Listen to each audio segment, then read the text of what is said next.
Kembali lagi di Ketok Palu, kita lagi ngobrolin soal sidang virtual nih. Kemarin ada yang walk out karena secara hak terdakwa katanya tidak dipenuhi. Tadi udah ada obrolan juga dari Bang Hamdan Zulfa dan juga Bang Aristo selaku dosen dari Fakultas Hukum Universitas Indonesia. Sedikit dari tanggapannya Bang Hamdan dari statement Bang Aristo tadi, ada yang mau ditanggapin Bang? Memang antara hak dan kepentingan umum dan kepentingan kesehatan sering terjadi benturan. Ya. Maka mana yang didahulukan? Prinsip universal. Ya. Kalau kepentingan kesehatan dan kepentingan umum itu harus didahulukan. Ya. Hanya masalahnya dalam kasus persidangan daring ini, seberapa besar bahayanya bagi kepentingan kesehatan kalau sidang menghadirkan terdakwa di ruang sidang. Itu masalahnya. Ya. Jadi kalau tidak betul-betul sangat berbahaya bagi kesehatan, bagi kepentingan umum, harus dihadirkan. Betul tadi itulah hak terdakwa. Ya. Tapi kalau itu sangat membahayakan bagi penyebaran COVID-19, itu sangat berbahaya dan menimbulkan ancaman kesehatan masyarakat, maka demi hukum hakim harus memutuskan sidang secara daring. Jadi pertimbangan harus betul-betul matang. Jangan karena mau lihat, wah ini udah sidang daring aja deh, lebih simpel. Tidak.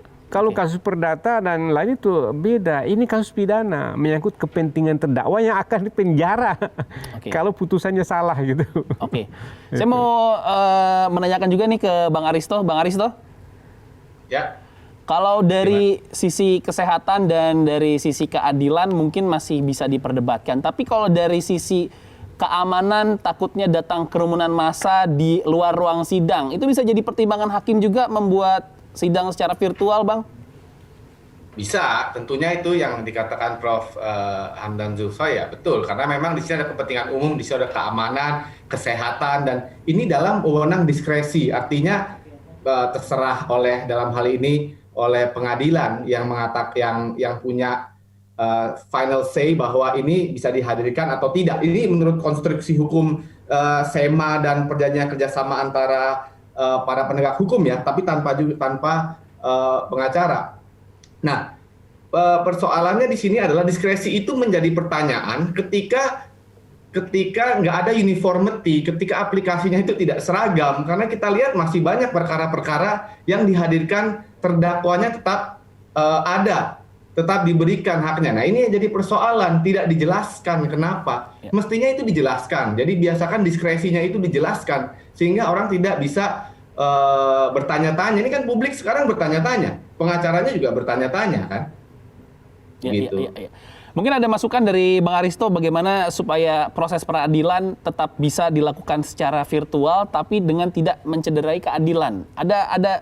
Ada masukan mungkin Bang, atau ya harusnya dilakukan secara normal saja dengan prokes yang benar? Kalau saya sih, kalau kita melihat ya, karena perkara ini menjadi sulit karena ada irisan politiknya, kita ambil jalan tengah lah menurut saya. Ketika agenda persidangannya pembacaan dakwaan yang tidak terlalu interaktif ya, tidak ada konfrontasi antara hakim, pengacara dan jaksa dan terdakwa, bolehlah secara virtual. Di situ mungkin pertimbangan keamanan kesehatan itu bisa didahulukan. Tapi ketika ada konfrontasi nanti, pemeriksaan saksi, pemeriksaan ahli, apalagi keterangan terdakwa, itu tidak boleh.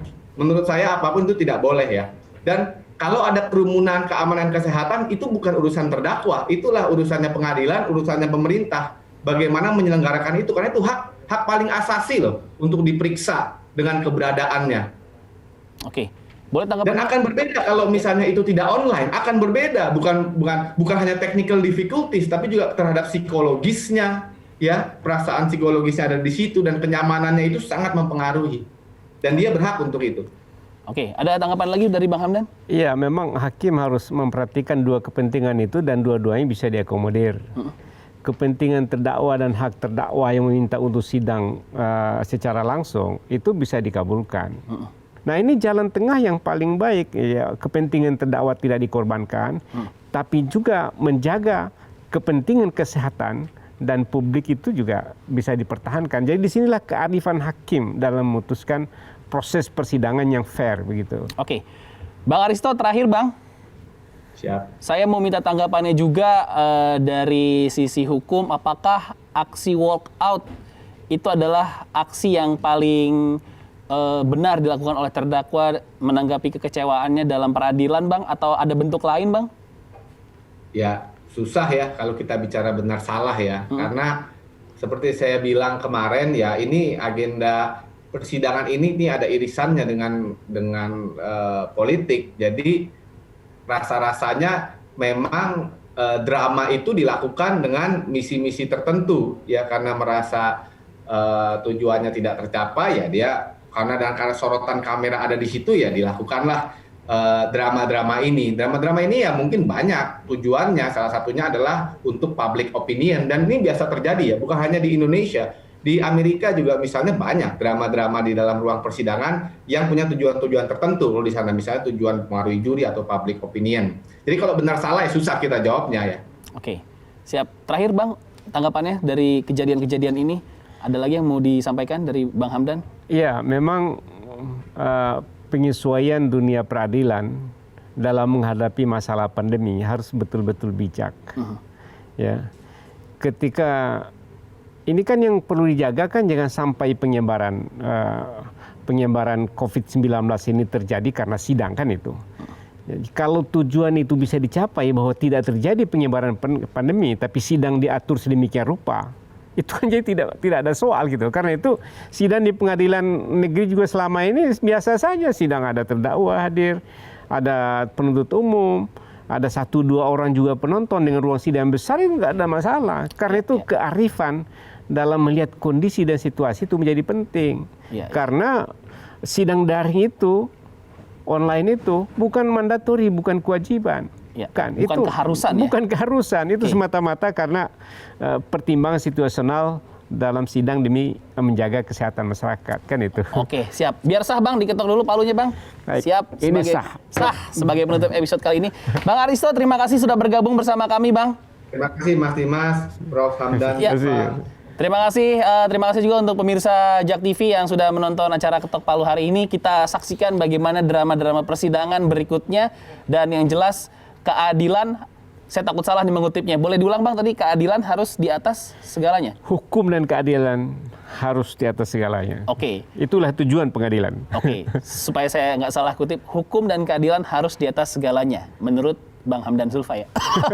Siap, terima kasih. Kita ketemu lagi di Ketok Palu episode berikutnya.